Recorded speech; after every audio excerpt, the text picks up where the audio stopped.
what my eyes dare to see, or the greatness I possess, endless possibilities.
Welcome. Welcome to another segment of the Seek Elevation Experience with yours truly, Attorney Alakisha. I am an attorney. Yes, you did hear that correctly, but I may not be your attorney. So any legal information that I talk about, I speak on, is not to give you legal advice. It is to give you legal gems for you to take that, to build upon that, and go get more. As a matter of fact, this segment, our guest is also an attorney. So anything either one of us may talk about, it's just double the good, but it's not legal advice for you. But you can take it. Right here is where real issues and real people and real conversations take center stage. Because as I always say, change does not happen in silence. And we talk, our guests and our listeners range from sports and entertainment to business and community. Right here is where we elevate voices that need to be heard. We don't just inspire, though. We don't just have voices to be heard to inspire you. That is great. But we challenge the status quo, and we also have a call for action if we want to actually see the change and not just feel good about hearing it. So today, I'm excited about today because I think this is, I believe this is one of the topics that we don't go too deep in, but I see very, very often. A lot of times we are excited about our gifts and our talents. We start businesses, we provide our gifts as athletes and creatives. We're out there leading the community.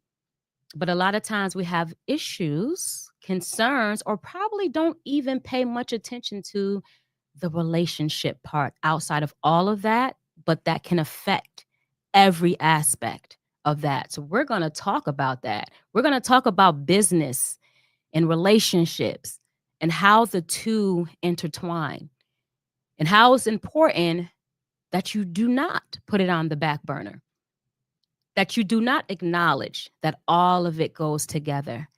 So we're going to get into the love, the loss, and the power of just being legally prepared for whatever life brings. And sometimes when we're not even prepared, just being legally positioned. And the way to be legally positioned is having those individuals behind you that can do that if you were not prepared. And our guest today is one of those individuals. If I put my name on it, it's serious. Our guest today has a passion for this. It exudes out of him and his partners. And they have a great success rate with representing and educating their clients in family law. So that's why it's big for me. I know a lot of attorneys, have a lot of colleagues, obviously, that are attorneys. Not to knock anybody, but what resonates with me is when a passion exudes outside of you other than the label. So let me get into the introduction of our guest. Genghis Shakhan is a founding partner of Shakhan Wilkerson Law Firm. Listen, and as a founding partner, as I just stated earlier, both of them, they're not just founding partners practicing law, they lead with their hearts. They lead with strategy. You don't believe me? Go follow them. You connect with them. I'm pretty sure at the end of the show we'll figure out how to connect. You can track back on individuals. Their reputations precedes them. But they lead with their heart, they lead with strategy, and they lead with a deep belief that justice should be accessible to all. Genghis is a proud, and I'm going to slow down. I say a proud. He will make sure he lets you know this. A proud graduate of the Buckeye State. He loves it so much. It's so nice. He had to do it thrice. Genghis earned his undergraduate and 2 graduate degrees from the Ohio State University, where he studied post-colonial literature. He originally had his sights set on becoming a college professor in education, but his journey took a powerful pivot from education in the school sense to education in the legal world. So the two really married each other. You see how I did that? So he understands family law. The two married each other, very successful marriage in that education and legal world. But here he shows his passion for advocacy and his newfound purpose. He earned his Juris Doctor degree from Atlanta's John Marshall Law School. We both are graduates from there, a very, very focused law school with people that have passion and seriousness like us. And he solidified his path, and he continues to solidify his path as a champion for individuals and families, navigating some of life's most personal challenges and what is more personal than intimate relationships. Genghis credits his success to 3 extraordinary Black women. Not surprised there, not surprised there. And these women that he credits his success to believed in him long before the world even knew his name. And that same belief they poured into him, today he brings that into every case he touches, whether he's in a courtroom or the community, because trust me, he is in both. He is spending all of his time trying to elevate the next situation. But when he's not in the courtroom and community, he is spending his cherished time with his daughter, or he gets lost in a book, reading them very often or writing 1 or 2 of them. And we'll talk more about that later. But he is driven by purpose and he is rooted in justice. And again, I'm going to say this one more time. It's about more than him being an attorney. It's about him being a voice for the people. So with no further ado, I am going to bring Genghis to the stage. Good evening. Good evening. How are you? I am amazing now that I see your face. Great. How are you today?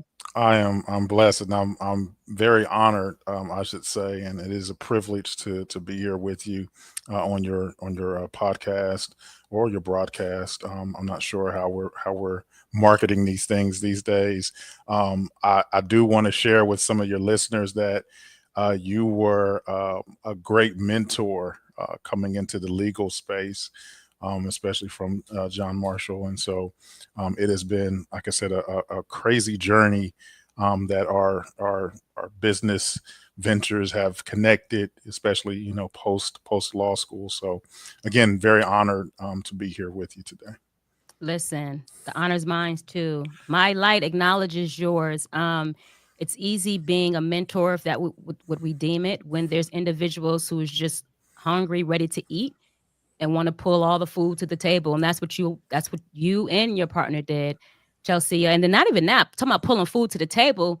Listen, they didn't just say mentor. When they brought me out, when they asked for my time, they showered me in it. I mean, from food, and I like to eat.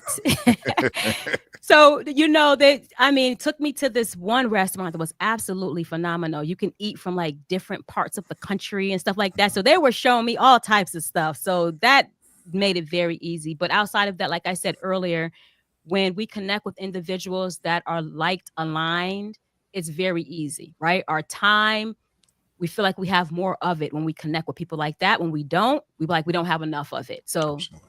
that was very easy. Absolutely. All right. So what I always do, yes, I do an introduction for my guests, but I always like for my guests to speak from their own voice. Just talk to the listeners, the viewers about just who you are. One thing that I know is very important, whether it's products or services, is that relatability. Someone just saying, okay, this is a real person here, and feel that, especially when you have titles such as ours, can already be very intimidating. People hear attorney. I always tell people that's a tag, that's a title. There's a person, right, that carries that. So just talk to the people a little bit about who you are. Yeah, absolutely. So I hail from, you've already gave me such a wonderful introduction, to Buckeye State. And, my undergraduate degree is from The Ohio State University, out of the Big Ten. So for you SEC fans, well, I have nothing but great things to say. I am in the wonderful state of Georgia. And I do like Georgia football and Georgia Tech, and learning to get a little bit more into Georgia State. So, and even, of course, because we have an office in Macon, Mercer University. So I am trying to embrace the local cuisine when it comes to sports in the state of Georgia. However, as a young man, my mother was and I do want to say again, happy to be here. And I'm here on behalf of myself as well as my partner, Chelsea Wilkerson. I always want to give her flowers because of what we have today and what we've been able to build. She has been a co-creator in that. So I see her commenting in the space there. So wonderful, wonderful to have her as a partner. From Ohio, my mother, she worked for Kamako Head Start federal program. She was an educator in early childhood education, and she had a passion for it that really bubbled up to the surface in her. And I essentially really followed along in that path. And so I found myself at some juncture, I was on a pathway to, at least I felt like I was, to becoming a college professor. However, I did take a pit stop in high schools. I basically started working in education. And so I really had a passion for working with young people. I had a passion for sharing information, for being involved in the community. And so that passion, I think, has spilled over really into the legal space. And so one of the things, and I know that you have questions to ask, but one of the reasons why I felt like this was a great pathway for me was because of some of the personal things that I had experienced in both the civil and the criminal side. And so I always felt like, if I were in that sector, maybe I could, make a difference. And I thought about how I could serve people in my community from that space as well. And so that's what, kind of got me inching toward, basically really making a career change and deciding to pick up the legal part of things. Yeah. And that's what makes it deep when individuals pull things from experiences, something that tugs on them and they connect the dots versus just saying, "Oh, I want to find this to do it because I think this is just lucrative, or I think this is this." You can tell the difference between the two. Nothing to knock either, but I just know when okay, what tugs me, what I love, also what I can evolve in and make money from it, it's a whole different Yeah, situation and a absolutely. whole different conversation. It's not just sympathy, feeling bad about people when you represent them. It's empathy. You could put Yeah, yourself in the place of those people.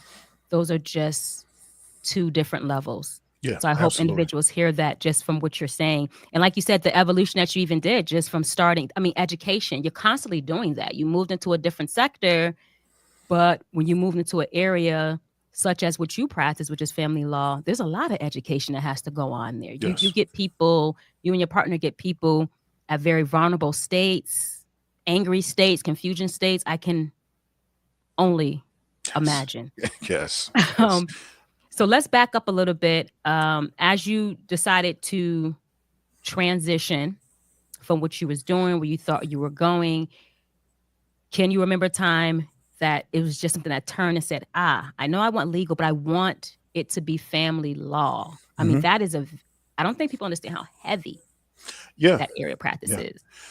So, I initially, and I think this probably happens to a lot of attorneys, I suspect, but and many undergraduates have the same experience. I can recall going to undergrad. I was interested in history and philosophy, and I might have changed majors 2 or 3 times. And so the same thing kind of happened with law school. I was very interested in civil rights. And more of the civil side of things. I did get a taste of criminal law, also worked a little bit in bankruptcy. However, I had an experience, and this maybe speaks to your question, of really going through a divorce personally and being kind of embroiled in a custody fight. Um, Doing it pro se that left a very bad taste in my mouth. And I felt like things were a little on the one-sided side, which a lot of fathers that come to us, what they feel. And I just felt like if I had some representation, things might have gone differently. Matter of fact, I'm confident things would have gone differently. However, and I don't want to put all the onus on the justice system. A lot of it, like some of the men and women that come to us, I felt like because it was family law, it's something that a lot of DIYers will try to, hey, this is something that I can probably do myself if I, crack open a few books, do a few Google searches, and I can get in the courtroom and advocate for my interest. However, I did a horrible job of it because I just was not as informed about the law. I chose to focus more on the pathos as opposed to the logos, which obviously, if there's going to be a custody change, in this case, I was asking for a modification. Then, of course, it's going to be based on the best interest of the child standard. I wasn't really clear on what that standard was.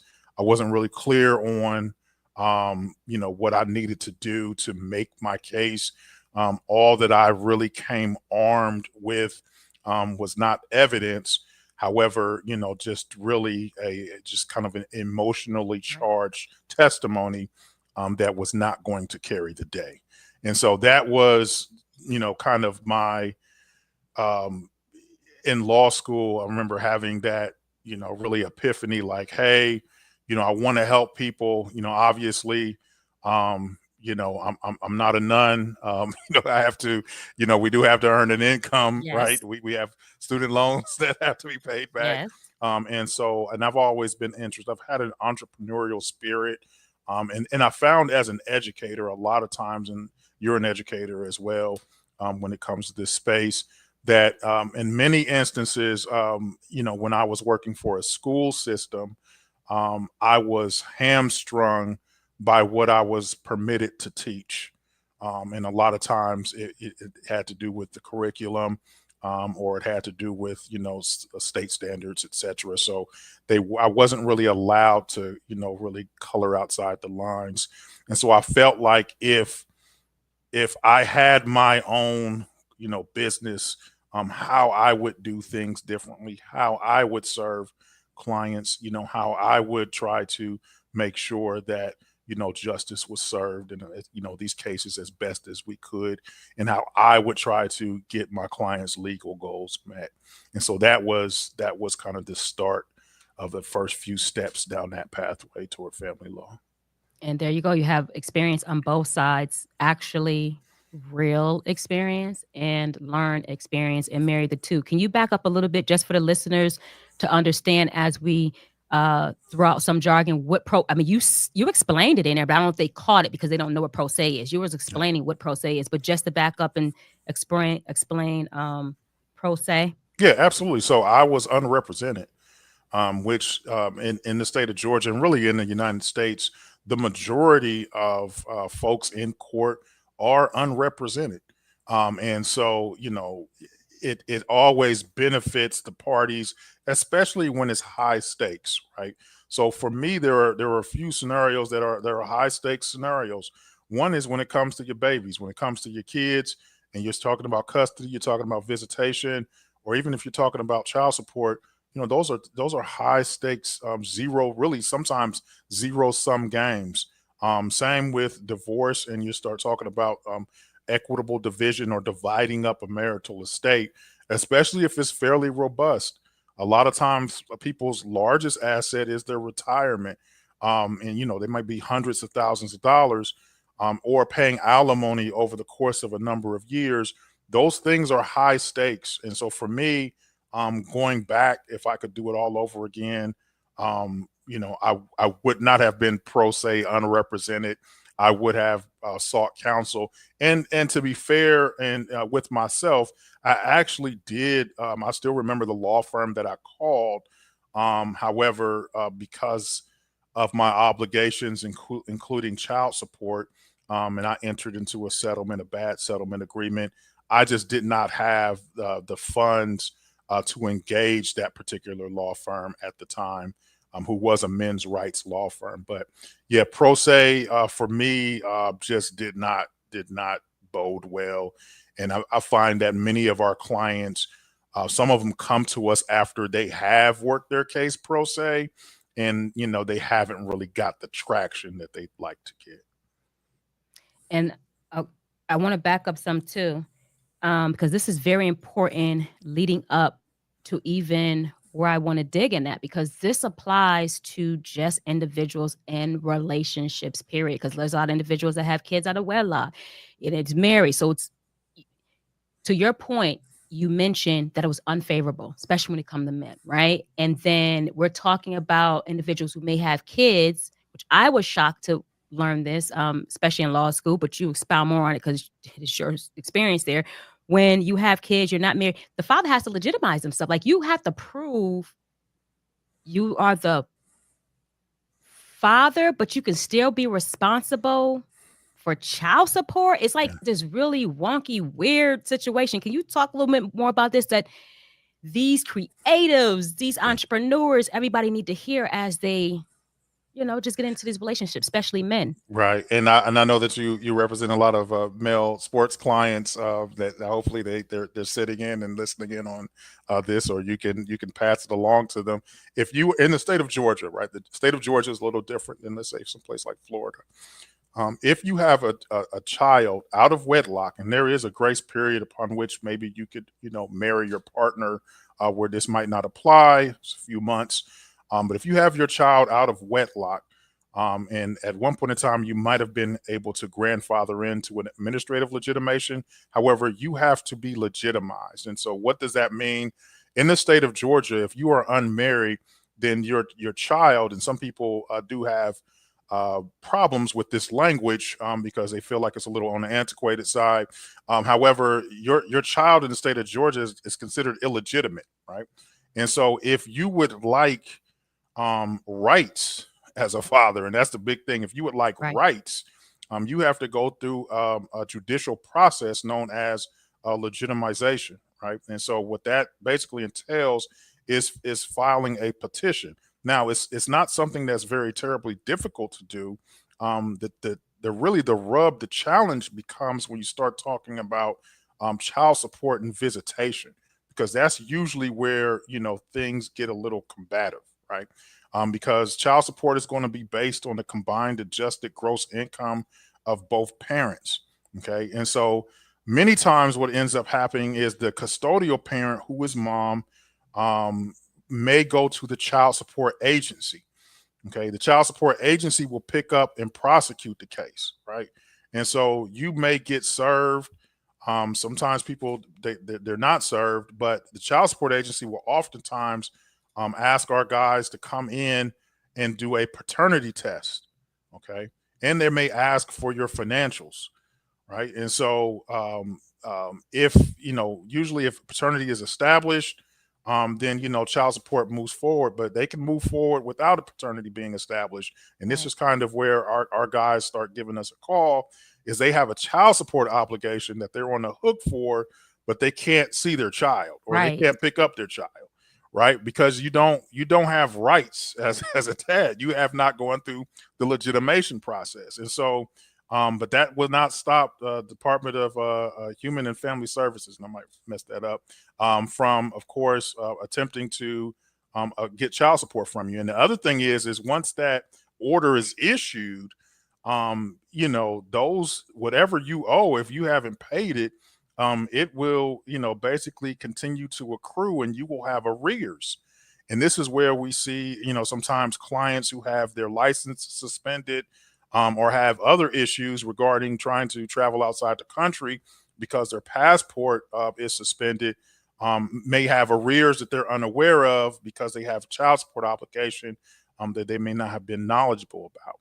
And so, going through the legitimation process, it's not an arduous process. However, usually we do see some fighting, around, as I said, this child support and the custody or the visitation. Custody and visitation are used interchangeably, and so that is usually why we get a call.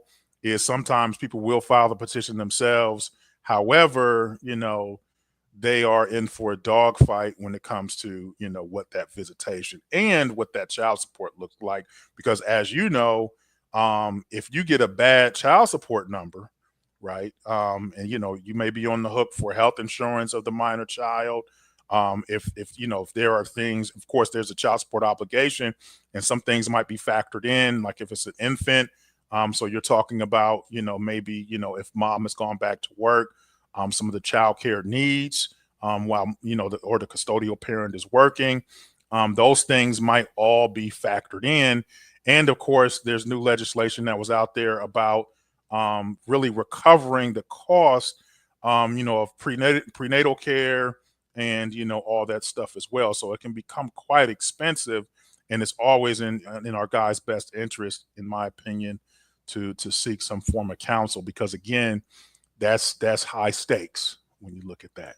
Absolutely. So athletes, entrepreneurs, creatives, everybody, I mean, you got to hear this. It's all that stuff is cute. When you're out there, you're hot, everybody want to be next to you because you're making stuff, but Right. there's ramifications that can come with that. I know I didn't read the story all the way and follow it for a while, but I know like Jeezy had just got, I Yes. guess, joint custody in that, but to even know that you have to fight so hard for a child that is just as much yours as it is someone else's, and you didn't do anything wrong to that child. And I could see if there was some type of protection for a child, but if it's because I don't like you anymore and I want everything that you got in my pocket, plus I'm gonna keep the kid, and you got to fight for that. That's just one of those things.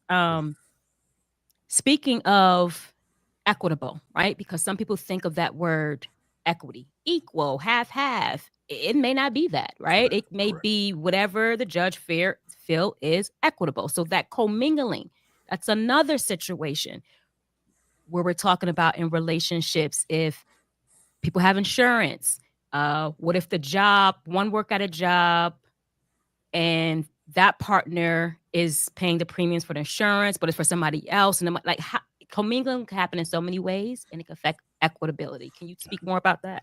Yeah. So in the state of Georgia, equitable, meaning people believe like it's California, where Right. community property states. Equitable does not mean 50-50. It means what's fair. Right. So I try to tell my Right. clients, like, listen, it's what's fair, buddy. Like, so they're not splitting this thing down the middle, oftentimes. And so there can be a lot of variables that impact what that division might look like, right? Yep. And so, sometimes infidelity, right? If somebody is the cause of the demise of the relationship or the unwinding of the Yeah. marital union. The other thing is going to be, like you mentioned, commingling funds. So sometimes people might inherit money, right? And so you might get money from an inheritance. And if you take that money and let's just say you keep it separate, you have a better chance Yep. of maybe retaining that money in the event of a divorce. And I say keep it separate. There are a lot of things that go into keeping it separate. However, if you commingling in the term that you use, which the courts are very familiar with, if you take that money and you put it in a joint account, for example, with you and your spouse, that the court might perceive that as commingling those assets, those monies, which means that both parties might be entitled to that. When you start talking about division of the marital estate. And so there are other things when you're talking about the marital estate, um, things that come before the parties were married, right? So if you've purchased a home before the parties were married, that might not be part of the marital estate, right? However, if you've used funds, and this is where it gets really complicated, and you really should probably seek some counsel. If you've used marital funds for the upkeep or the improvement of a non-marital property or asset, let's say that you used money from a joint account that you share with your partner to purchase cryptocurrency in your own name. That still might be divided when it comes to a divorce, because you're using money from a joint account. But also, I always share with clients, because sometimes people are really hung up on how things are titled, right, and whose Right. names things are. And so that comes up a lot, and that those things, and people are really hung up on assets. But I will also say there's another part that's really big, and that's the debts, right? So the debts are divided just like the assets are divided. So, but commingling is a thing. You do want to be careful. Absolutely have a financial advisor, have counsel, and you probably also should think about estate planning. Is another thing that we always advise our clients to. We try to advise our clients to really give some serious thought to, and we are making more inroads into estate planning.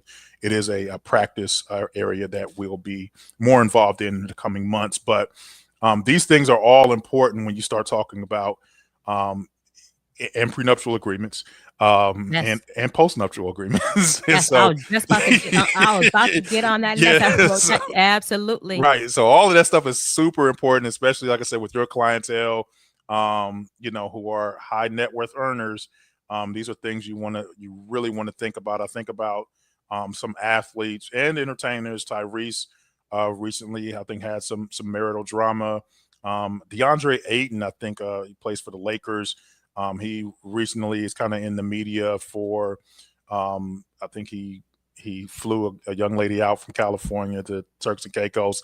I don't think anything happened, but with Diddy and the recent Yeah. Demand Act and all that other stuff, you want to be really careful about committing criminal offenses, along with of course, if you have a child, then you're looking at some stuff that might be happening civilly, which is what recently happened with Shannon Sharp. Even though it kind of Yep. started criminal, became civil. There was a payout.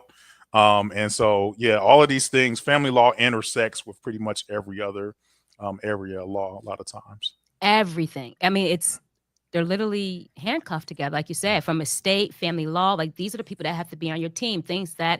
And that's why elevation's here. We help you to elevate in how you need to think. If we're going to talk about legacies and whatever that means to you, it still means while you're living and beyond. It's a legacy. These are the things that we have to think about and talk about. And family law is one of them. Some people say, I never get married, but we clearly are talking about points. Even if you didn't walk down an aisle, jump over a broom, it still touches you, family and individuals. Someone has a question I'll put up there too, but before we get to that question, I just want to take a break to reiterate again. Attorney Alakisha, Attorney Genghis, we're both attorneys, but we are giving legal gems, not legal advice. We're giving enough information for you to take it to dig deeper, to research more, or even more importantly, if it's something that sounds really, really great to you in family law, reach out to Shakhan and Wilkerson Law Firm, right? And get more so that way it's more specific. Specificity is huge in legal. So please know this is education and not legal advice. But I do have a question. What is an example of maintaining separation of funds? So if there's an example, you said, we talked about the commingling. When you're married, a lot of that can happen. Like you just said, you take out of this fund, or you may be paying mortgage now. You got that home. It was an inheritance, but now you had this account and you're paying mortgage, or mortgage is automatically being debited out of something. Boop. Commingled. But what are some examples of maintaining separation of funds? Yeah. So, for example, let's just say that someone obtained cryptocurrency prior to marriage. The cryptocurrency is stored in a cold wallet, and put away in the safe, right? That you're not accessing that cryptocurrency during the time of the marriage. At least you're not taking those monies, maybe perhaps from cryptocurrency, whether they're dividends or anything, and taking it and putting it into some kind of a joint account, right?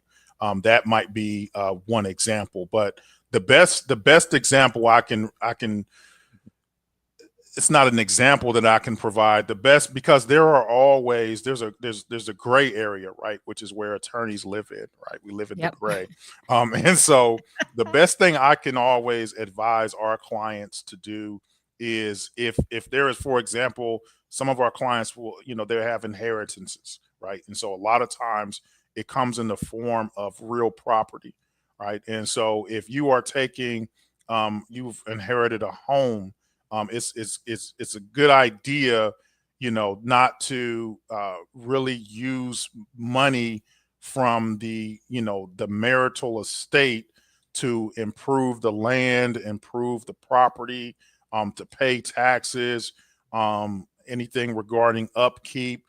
If you have some kind of a separate income, you want to make sure it stays separate, right? And so and leave very little room for interpretation by the court, or give really a some kind of an alley for the opposing attorney. Because I'm going to be honest with you, we look for ways to get at those assets, right?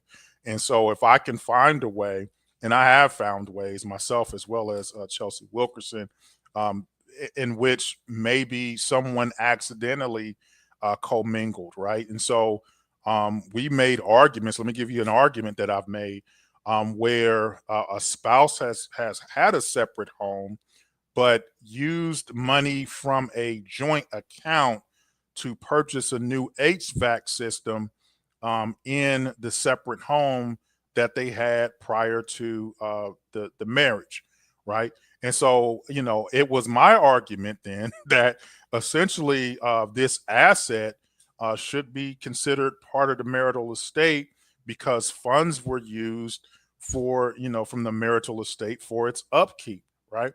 Now, it doesn't mean that it's not the strongest of arguments, and I can come in with some case law, but it might be a strong enough argument to prevail and win the day, given what judge I'm in front of.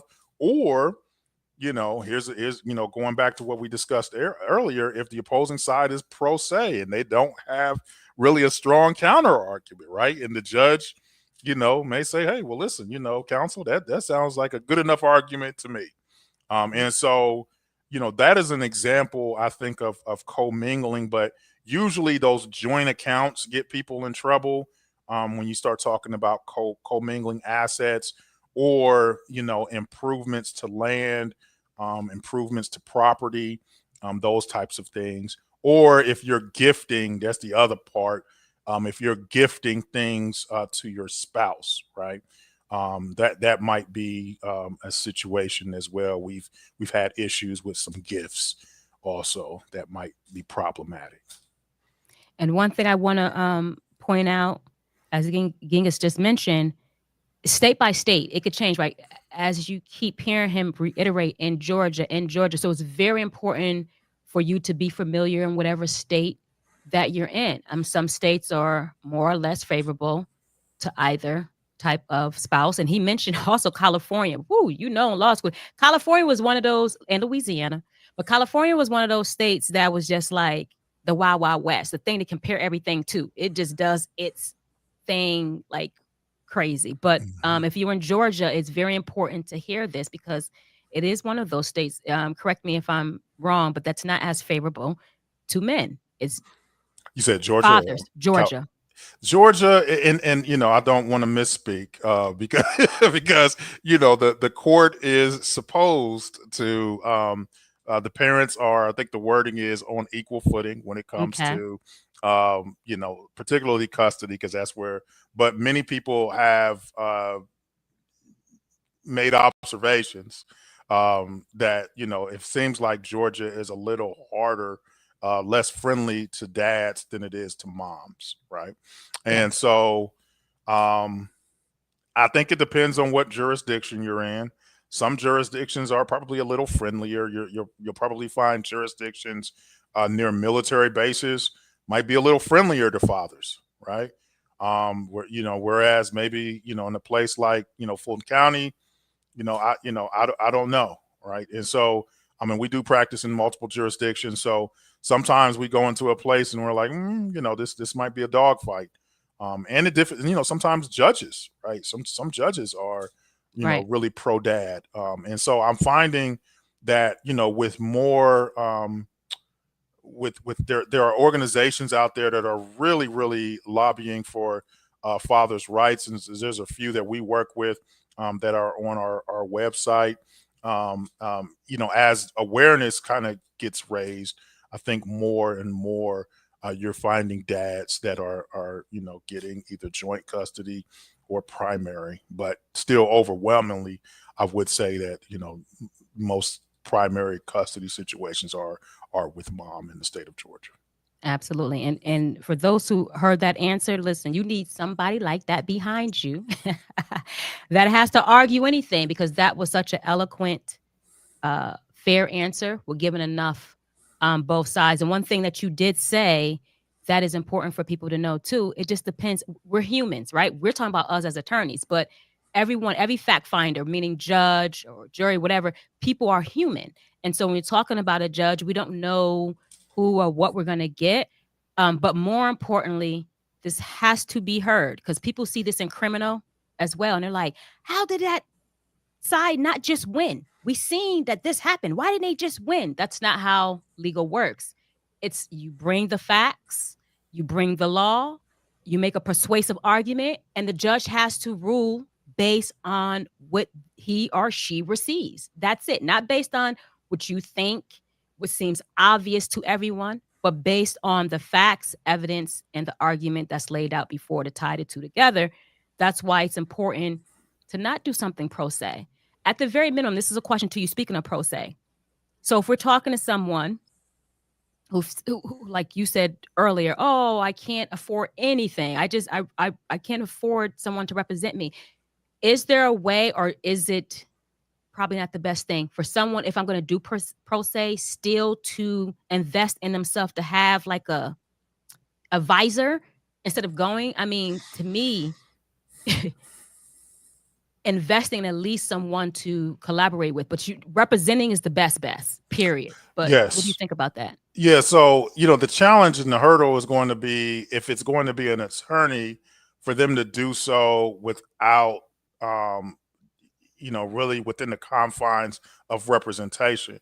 And so, one of the things that, we really pride ourselves on at our office is we have a few different alternatives and options regarding pricing. And so, of course, we have a VIP service, which, for the most part is a premier service. And then which speaks to more accessibility. And then we have just a traditional retainer, and then we have things like a sliding scale, and that is a lot of times that's for our seniors, right? And for our seniors who have limited income, and they're either receiving some form of SSI and maybe a housing voucher like Section 8, or we offer something like we offer a legal subscription, right? And so that kind of speaks to what you're saying, a legal subscription. And then we do pro bono. So sometimes the pro bono cases we do are a lot of times just victims of domestic abuse, right? So we don't do like divorces or even legitimations usually with pro bono. Now that is our law firm, but I will also say it's important to take a look at our website. We do have a lot of resources listed there, and that's one of the reasons that we've invested so much into really providing literature in our website, because we want to help and inform people, right? So it's not about just turning a buck. It's about really informing our community and really availing and making ourselves accessible. Our minds, our ideas, our strategies, as well. So take a look at the website. Take a look at the resources page. The other thing is, of course, we've written 2 books. And so one book is about divorce. If you're going through divorce, and this book is available either as an ebook.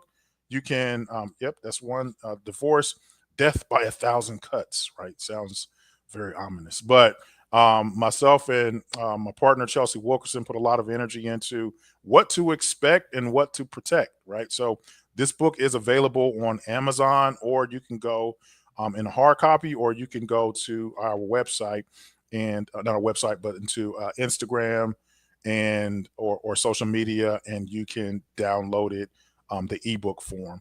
Then the other book we have is about child custody. So if you're in a child custody battle, that book is also available on Amazon. There you are preparing for the child custody war. Because why is it titled like that? Why are we using war-like metaphors? Is because these things are all out dog fights a lot of times, right? There's a lot of mudslinging. It's emotionally very charged, and so we wanted to pour ourselves into I think a book or a couple of books that would really prepare either our clients or just the general public about these 2 areas of law that can really take you through, right? Financially, emotionally, as well as spiritually. But then I would also say there's some great agencies out there. Atlanta Volunteer Lawyers Foundation, they help if you need a temporary protective order. They also help I think sometimes with people who are being wrongfully evicted. I've volunteered with them previously. In addition to that, there is the Atlanta Legal Aid. But there's legal. It's not just Atlanta. There's legal aid in every a lot of different communities in the state of Georgia. I think there's in Middle Georgia. There's legal aid as well, and so they help folks that have more domestic type issues, domestic relations type issues. So whether it is going to be, sometimes they'll help with a divorce, especially if there is abuse. And then of course there's a child support agency. If you are, do some form of child support, you're not receiving it, they will do all the heavy lifting for you. You do, not, sometimes we'll get callers and I'll say, hey, yeah, we can take the case and charge you, thousands of dollars. A lot of times people come to us because we move a lot faster than the child support agency, but the child support agency will also do all the legwork a lot of times, and can get you some decent results just in the arena of child support. I do want to be very specific about that. However, sometimes a lot of folks who do come to us with the child support perspective, they are having issues many times serving the opposing side, and so we have some resources available to us, for people who are trying to dodge service or people who are trying to duck out on their child support obligations. We have skip tracers and stuff like that we can hire to track folk down, private investigators. So we generally will get you served. We'll find you. We'll find somebody out there to find you. And so if you think you could get away, you're speed racer, we'll try to track you down. So As they say, no cap in those streets. Yes. They will get somebody to find you. So I had to ask that question. But where I stand at is, if you're going to step out there, and this is why we're talking about this and we're challenging the status quo and we're pushing back. I'm not fluffing stuff. You need to think about this. You need to find a way. If you're going to invest who you are and yourself into someone, there's got to be someone in your pocket right there for the things, because life does happen and we constantly see it get turned upside down for these things. Especially when we're talking about entrepreneurs, especially when we're talking Yeah. about creatives, and athletes and all that stuff. We think that's back here. But if you're owning, that is the time to make sure you write down a list of who should be a part of my team. Who do I look at that is immediate? Someone that should just be right there just in case.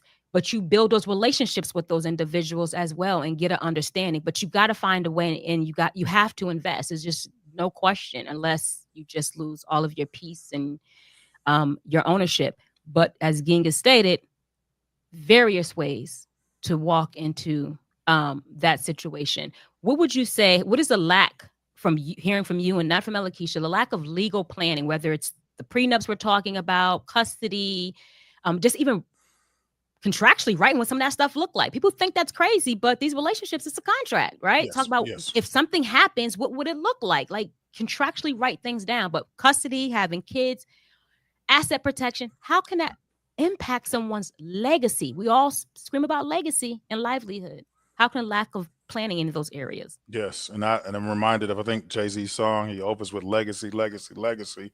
And it is very important, right? So many people get married without understanding, the rights and privileges that come with the institution. But it is, you have signed a contract, right? And it's not just a two-person contract. You have involved the state of Georgia in that. So it's probably a three-party contract is probably the best way to think about it, right? A Absolutely. little menage a trois, right? And so, Absolutely. so Georgia is going to want their part, They want their already piece. spiced up the relationship. Exactly. It's spicy whether you like it or not. And so um some of the rights, of course, when you start talking about, parents' rights, right? With protected rights under the Constitution, Constitution of the United States, as well as, Georgia. However, in going through a divorce, it gets muddled a little bit, right? There is a primary, usually after the divorce, unless there's some form of joint physical custody, there is a primary custodial parent and a non-custodial parent, right? And so that primary custodial parent will have the children the majority of the time. The non-custodial will have, the other part of the time.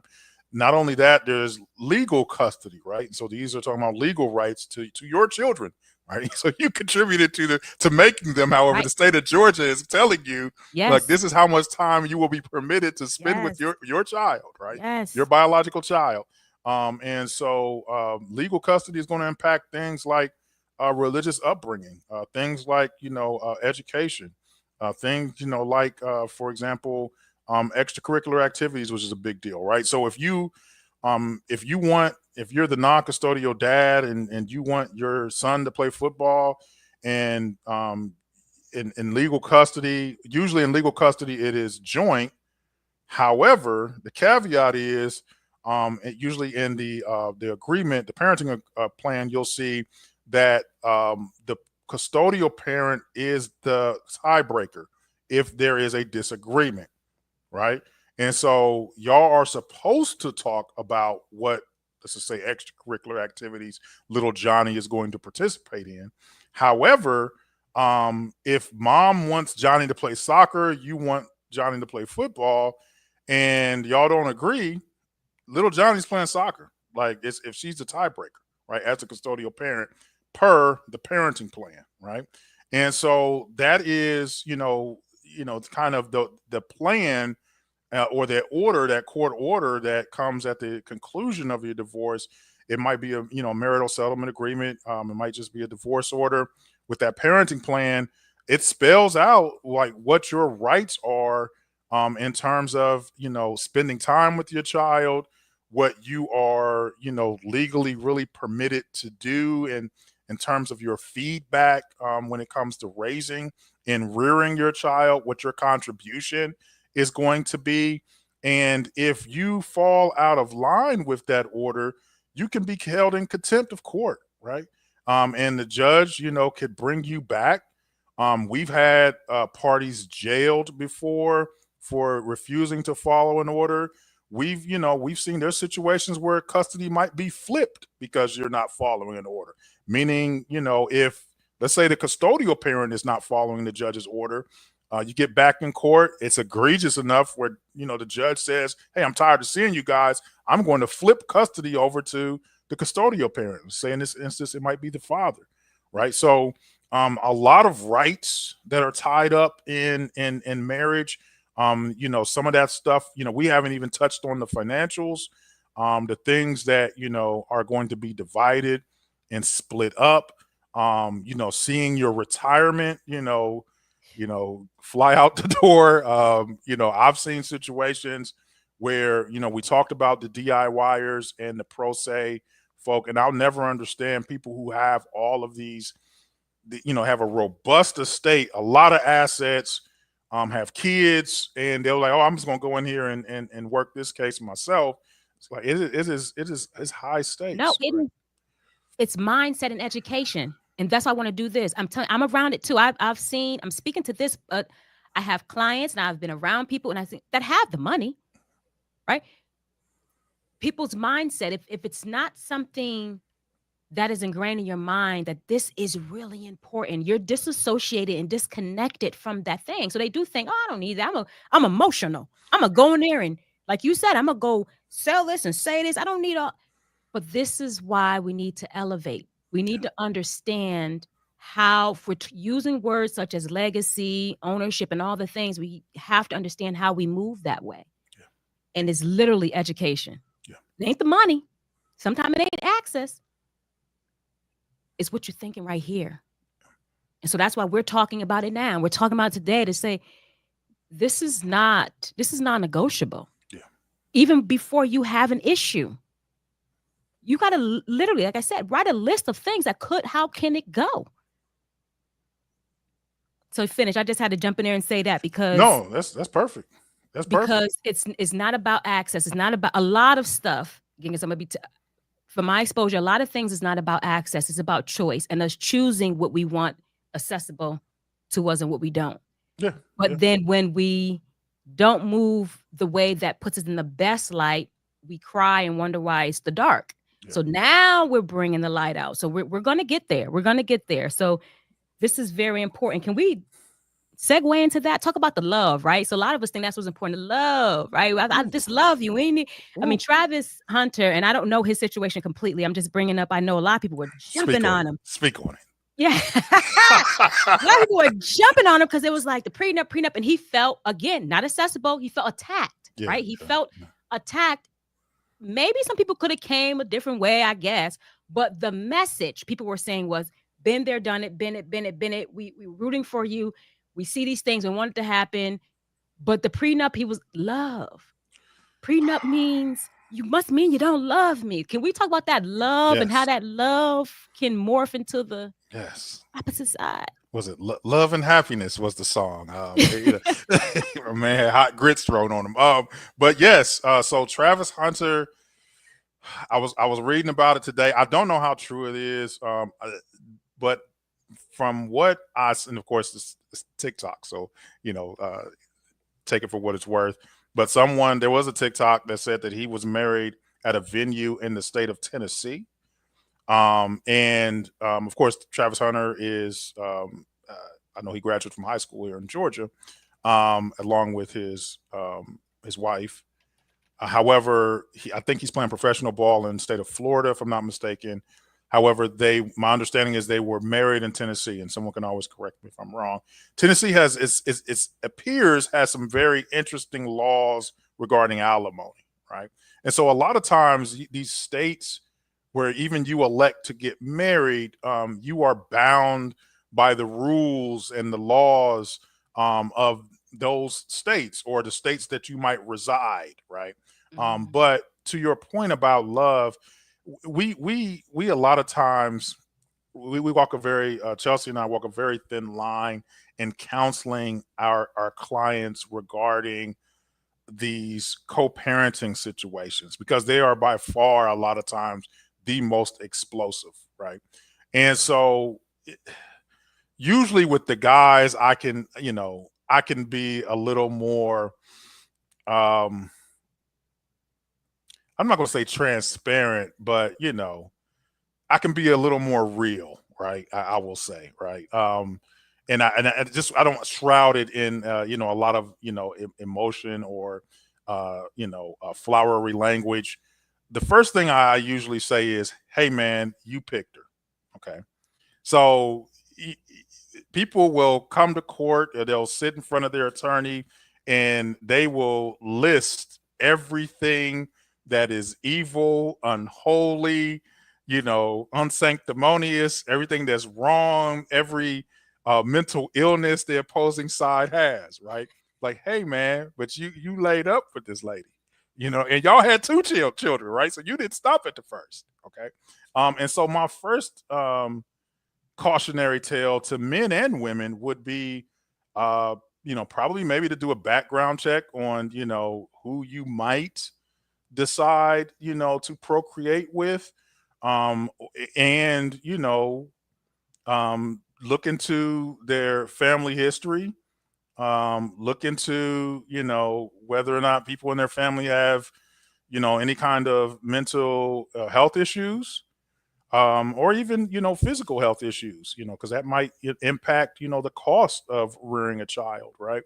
And so consider all of those things before procreating. Now we know that that's probably not going not going to happen, but those are things to think about, because whoever you decide to procreate with, you are tethered to that person for the rest of your life, right? Whether you like it or not, you guys, and if things don't work out, you guys are going to land in front of a judge, right? And oftentimes, if it is a situation where it becomes overly litigious, where there's a lot of back and forth, we see parties go back and forth in front of judges every couple of years, all the way through the minor child's 18th birthday to where they join the age of majority. So it can be quite expensive, but it can also take an emotional toll on folks. So you mentioned love. Love a lot of times just, it may not carry the day. In many instances, just being honest with you, some people don't even survive the pregnancy. Most of them, I would say, don't survive the pregnancy before the parties might have decided to kind of part ways, and now we're talking about co-parenting from two different spaces, right? And so there has to be something more than love there. You have to really give some serious thought about what kind of mother would this person do. They have any maternal instincts? If they don't, then that's probably a bad choice of someone to procreate with. Is this guy, does he have any paternal instincts, right? Is he protective? Was he going to provide for his child, the child's needs and health needs, etc. Are they kind? I mean, so basic things like, are they kind? Are they nice? Will they, if things go awry, and you always have, that's the purpose for people, purchasing insurance, right? You drive your car. I have this car insurance in case, I get into a car accident out on the road. So if things go awry, you know, will co-parenting with this person, will it be hell on earth for me? You know what I'm saying? And so those are things that I think about, um parents, or even would-be parents, Planned Parenthood, if you're somebody that's even thinking about having a child with someone. Those are things you strongly want to consider, in addition to the love, right? It's great that you love one another, but you also want to think about, will these other person honor their obligations, um, after the child is born. I agree. Or I use it in that context of a child, but it can apply to a marriage, divorce, all of that as well. Absolutely. Or just in a relationship, that love is just one match strike from hate. It can literally just turn, like you just said, you stop with this person, you did this. And speaking of investigations, I mean, as we're with people, to be honest, as humans, there's things that we may see. That's the investigation right there that we just ignore about each other. But my thing is, when you can't even plan for that, when you think someone put on, and I've heard some crazy stories. I thought, give somebody 90 days, you're going to see the real them. But I heard some stories where people put all the way on until something happened. That's why we're educating you now to even think about, I know it sounds crazy, right? To write things out, put things down, because it may not stop how someone reacts, but it can help a whole lot if you had things written down for someone to help you reposition in something that didn't go the way you planned it. But this is how we think sometimes. We talk about contracts in business. We'll think, contract? You don't trust me. You want to talk contract? That means you don't trust me. Why can't it just be your word? Go to prenup. You don't love me. You already think that we're not going to make it. Why are we talking prenup? You know, estate. What you say, I'm going to die? I plan on living a lot. So our mindset is already wrong about pre-planning versus what we think those terms mean. All the terms, contract, prenups, postnups, estates, all that means is that you are a walking, living legacy and you take it seriously, and the person that you love and people you around do too. That's all that means. Deborah asked, does your firm accept legal insurance plans that employees have as a benefit through their employers? Unfortunately, we do not, and I'm very familiar with what Ms. Whitaker is referring to. Unfortunately, our firm does not. I know that there are some firms out there that do take that plan. However, our firm is unfortunately not one of them. Thank you. Yeah. So how do you people come to you and say, you know what? I hear Keisha, I need Shakhan and Wilkerson on my list. That's in the pocket. They are on a team.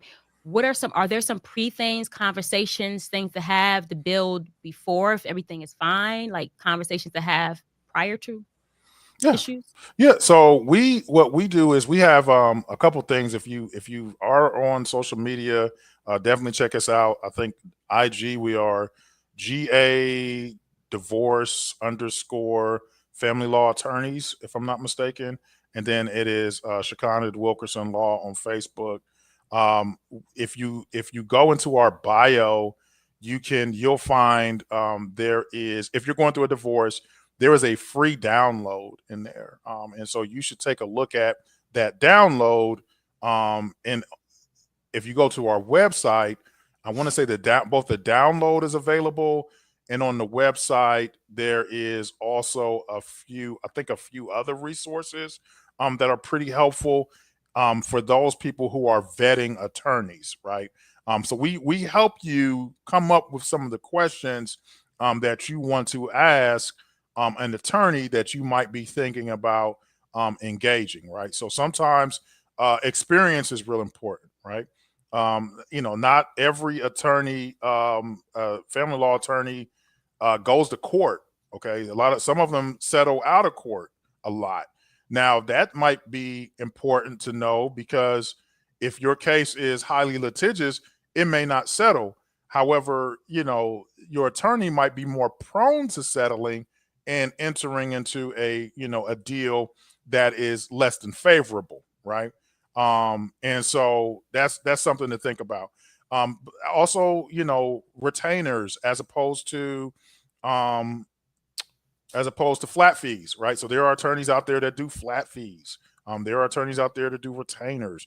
And so all of that, we provide some questions to really help, especially newbies that have not engaged a law firm before or an attorney before in really vetting law firms. So we try to do that. And then, of course, like I said, a lot of the information on our website, and you'll find a bunch of it, volumes of information. It's there for public consumption. That's the whole purpose of it, is we want to educate, inform, and really provide a space for people. We understand that everybody's not going to retain an attorney, and everybody's not in a position to retain an attorney. But I will say, though, if you are in a position to go to Magic City, if you are in a position to purchase a Birkin bag, if you are in a position to get flued out to Miami, then, maybe you just need to, realign your priorities, is what you might want to do. Especially if you have one of these types of cases where, and a lot of times, folks will impress upon us how important it is, or how important their children are to them, or how important, settling this case is to them. And so, as I think my mother would say, I think your heart is kind of where your wallet is. And so, if something is important to you, then you probably should, invest in it. So, if you are in a situation where you have a domestic relations case and it's pretty serious, you should think about counsel. However, I will say this, though: if you are in a situation, and usually people who call me, you guys have not been married very long, you guys don't have any assets, you guys don't have any children, that might be something y'all can settle yourself. You don't. I usually don't take those folks' money, because, to be honest with you, we won't be doing a whole lot for you, right? And so, we pride ourselves on one of the things about our intake, when we get through the intake process, and you actually, we talk to the potential client, and find out whether or not it's going to be a good fit for ourselves as well as the client. Right. If we can't help them, then we'll either refer them out to someone we believe that might be able to help, or I may say, hey, you probably should just think about calling the child support agency, and as opposed to forking out money to us, just calling the agency, and they can probably help you out better than, well, I don't say better than we can, but for a lower cost than we can. Right. Is there anything that we didn't cover that you, from your experience, feels very important gem to drop to individuals when we're talking about how this affects life? Well, you mentioned planning, and I think planning is essential, and really in no matter what you're doing. Estate planning we touched on. So one guarantee that we I hate to be a what is it called, a sport. This is a spoiler alert. You're going to die, right?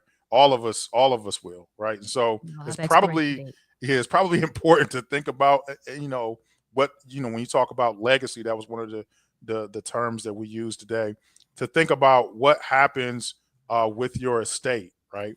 If you have minor children, it's important, because let's just say you're a single parent, or even if you're married, you go out here, you get hit by a bus, your kids are in school. What is the school supposed to do? Who is your point of contact, right? Who has, have you assigned any guardians? Let's just say that you are a single parent, you have suffered an injury on the job, you're incapacitated, but you're not dead. Who's making your medical decisions for you, right? Who's there? Is there anyone that says, maintain this person on life support, right? Or who's making financial decisions for you? Who's going to pay your mortgage, right? Who's going to pay your bills? Are you going to lose your house, while you're laid up in the hospital, right? And so those are things that I think any serious person needs to really give some thought to, especially if you have minor children, right?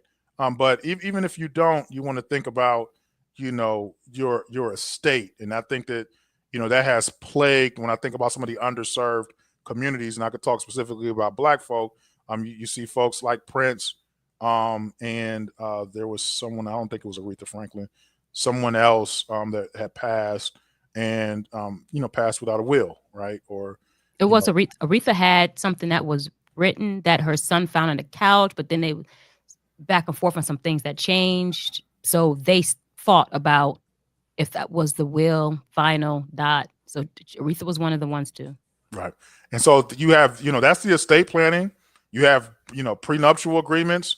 You see what happened with Jeff Bezos. You see what happened with some of these folks who Travis Hunter we talked about. I don't know if he has a prenup. Maybe they signed something secretly. But if things don't work out, how it's going to end up, right? And so that's planning a prenuptial agreement. And if you have a partner that is opposed to planning, right, Yeah. or even protecting yourself and protecting your assets, well, then you have to give some really serious thought about whether or not in the long term this partner is going to be right for you. That's your decision. It's not mine. And so those are things that you think about when you're thinking about planning. And then finally, I would just say, because many of us are quick to procreate prior to marriage, right? So you'll make that is a lifelong commitment that you've made. Right? I mean, it's probably a more serious commitment than marriage, being honest with Right. you. At least a financial commitment, maybe. And so planning, thought about, really serious thought about if this person is going to be a great parent to my child. That's the other part is, what happens when they are parenting the child and you are away? Do you trust this person, right? As a father, do you trust this person as a mother? Do you trust your in-laws? Like that's all that kind of stuff is goes into planning and forethought. So I would just say, big takeaway would be plan for all the things that we've mentioned and even some of the things that we've implied. And I like how you said too, because we talked about minor kids, but it's even the adult kids. There was a situation that recently happened, and I'm pretty sure plenty of them did, but that just came to light with a young girl went to college, right?